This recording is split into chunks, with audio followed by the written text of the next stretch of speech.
NA1SS, NA1SS, W6SRJ calling. W6SRJ, NA1SS, region loud and clear. Terrific. We'll turn you right over to the students right now. So if we can have the first question, please. Does going into space change your view of everyday life? Over. That's a good question. I've always appreciated the Earth and everything, but when you see it from space, you learn to appreciate it even more. And I'm just really privileged and honored to be up here. Over. When did you first plan on becoming an astronaut? Over. Well, when I was a kid, I used to watch the Apollo missions on film, and so that kind of got me, thinking I wanted to be an astronaut, but never thought it would happen until I was a school teacher and saw that NASA was looking for astronauts, so then I applied. Over. What was your greatest challenge in becoming an astronaut? Over. Well, I think if you ask any of us, the hardest part is really getting accepted. I know it's maybe a weak answer, but you can do all the right things. Of course, you need to have the right education and some of the skills that they want, but it's still just very, very difficult to get accepted. So really getting through the application process was probably the most difficult. Over. How emotionally and physically intensive was your training? Over. I think it's both emotionally and physically intensive. We spent 18 months just to become astronaut candidates and be ready for a flight assignment. And then I was training for 2.5 years for this flight. So it's tiring. You're traveling all around the world and you're studying every day. So it wears you out pretty good. Over. How has being an astronaut affected your life? Over. Well, the cool thing is I'm up here in space now, so that's something I wouldn't have had an opportunity to do if I hadn't become an astronaut. But other than that, I'm just same old Joe living my life and going to work every day. Over. Do you think there are gender personality differences that might affect astronauts' decisions on a mission? Over. That's a very interesting question, and I would say that there probably is.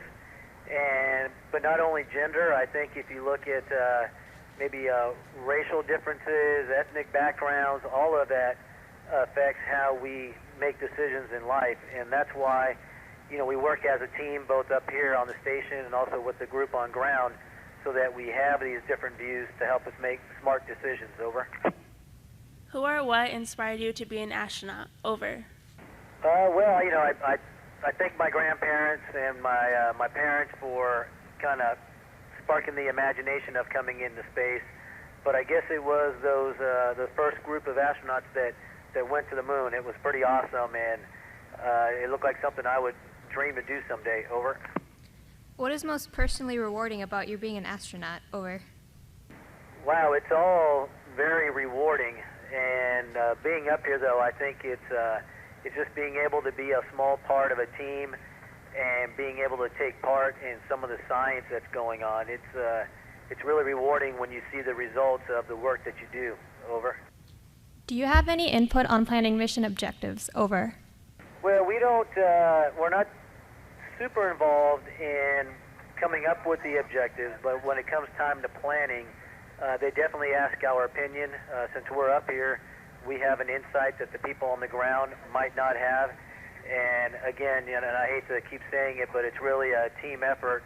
And so they'll kind of let us know what they think they want to do, and we'll give them input, and they make modifications as necessary. Over.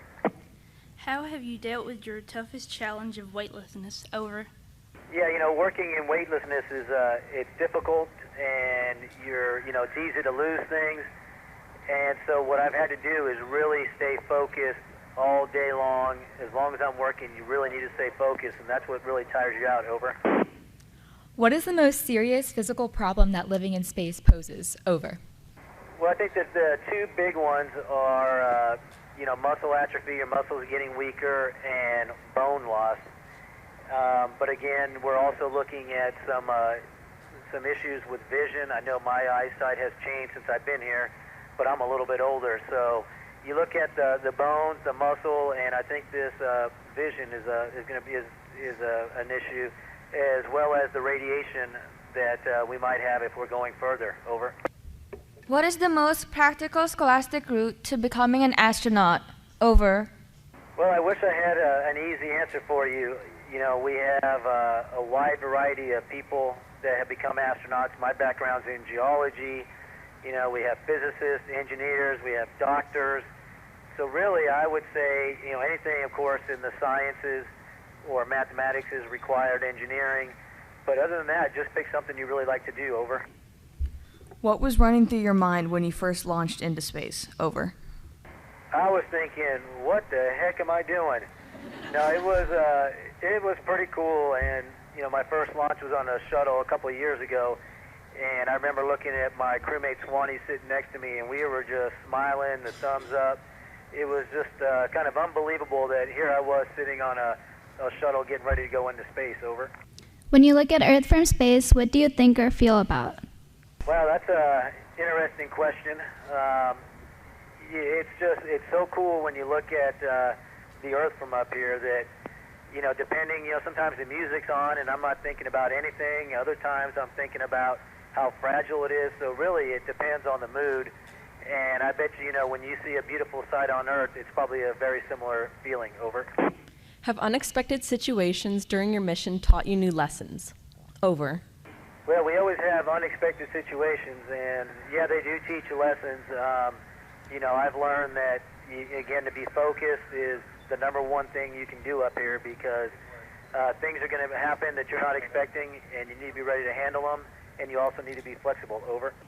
How can a girl going into aerospace avoid some pitfalls you have had? Over. Well, I think, you know, a girl, a boy, whoever is going into aerospace, you know, it's a tough field, and it does take a lot of work.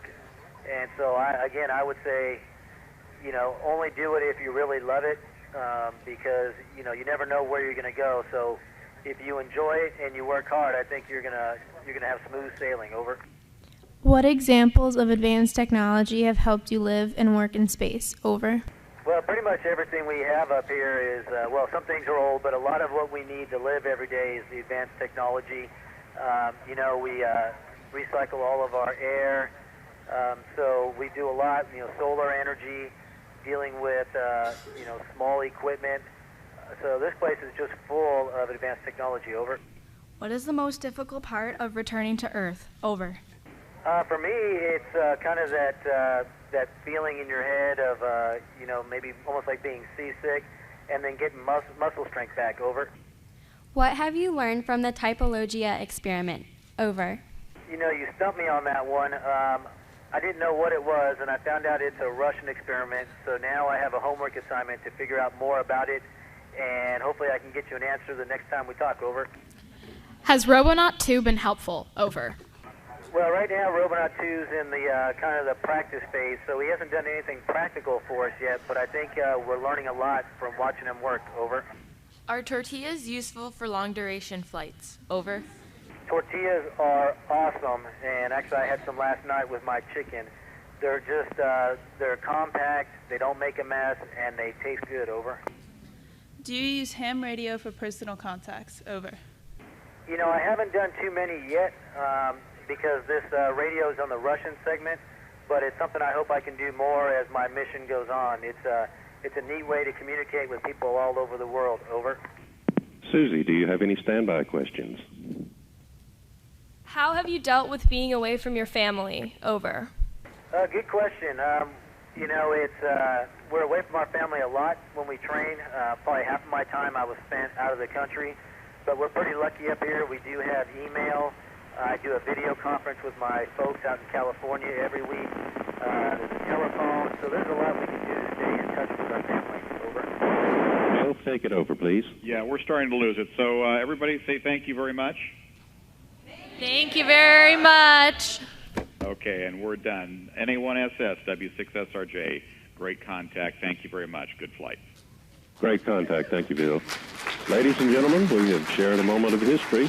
Amateur radio station W6SRJ in California made a successful radio contact with astronaut Joe Acaba, KE5DAR, aboard the International Space Station.